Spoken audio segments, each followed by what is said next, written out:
বিশালগড় রাস্তার মাথায় এলাকা থেকে পুলিশের হাতে আটক রোহিঙ্গা। জানা যায় অবৈধভাবে বাংলাদেশ থেকে ভারতে প্রবেশ করার অভিযোগে বিশালগড় থানা পুলিশের হাতে আটক আব্দুল্লাহ আমিন নামে এক রোহিঙ্গা।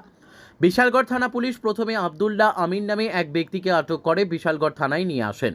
অবৈধভাবে বাংলাদেশ থেকে ভারতে প্রবেশ করার অভিযোগে পাসপোর্ট অ্যাক্টে অভিযুক্তের বিরুদ্ধে মামলা হাতে নিয়ে অভিযুক্তকে গ্রেপ্তার করে।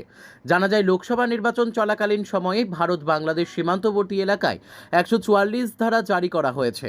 তাহলে কিভাবে বাংলাদেশ থেকে অবৈধভাবে রোহিঙ্গারা ভারতে প্রবেশ করছেন সেটা এখন লাখ টাকার প্রশ্ন। সারা ভারতবর্ষে ভারত বাংলাদেশ সীমান্ত এলাকাগুলোতে 144 ধারা জারি থাকা সত্ত্বেও কি করে অবৈধভাবে রোহিঙ্গা ভারতে প্রবেশ করছেন প্রশ্ন উঠছে বিভিন্ন মহলে। বিশালগড় থানার পুলিশ বুধবার রোহিঙ্গা আব্দুল্লাহ আমিনকে গ্রেপ্তার করে তার সাথে আরও রোহিঙ্গা ভারতে কোথায় রয়েছে সে বিষয়ে তদন্তে নেমেছেন।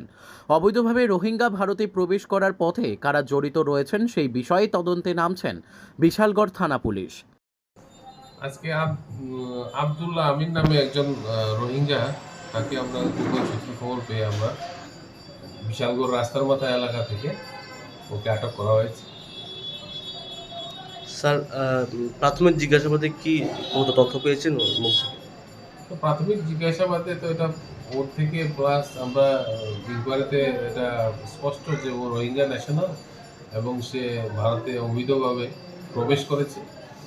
প্লাস ওর কিছু সংখ্যক ওর আরও রোহিঙ্গা ওর সঙ্গে যারা ছিল তারাও এখানে অবৈধভাবে প্রবেশ করেছে বলে আমাদের কাছে।